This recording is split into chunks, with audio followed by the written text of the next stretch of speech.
सामने से काजल। गोली मत चलाइए बड़े पापा। मैं कहता हूँ हट जा। गोली चलानी है तो चलाइए कमिश्नर साहब, मैं मौत से भागने वालों में से नहीं हूँ। बड़े पापा से बख्श दीजिए, इसने कुछ नहीं किया बड़े पापा। ये मुजरिम है। मैं मुजरिम हूँ कमिश्नर साहब, ये जानते हुए कि आपका कहर मुझे जीने नहीं देगा, मैंने ये जुर्म किया है। ये भी जानते हुए कि भागने के लिए मेरे पैरों के नीचे जमीन नहीं है, मैंने ये जुर्म किया है।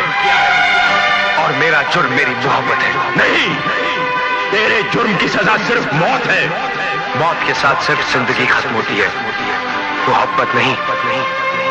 इसकी मौत आपकी भी शिकस्त होगी बड़े पापा, क्योंकि अब आपकी जान इसकी भी जान है। टीके राजा राजा राजा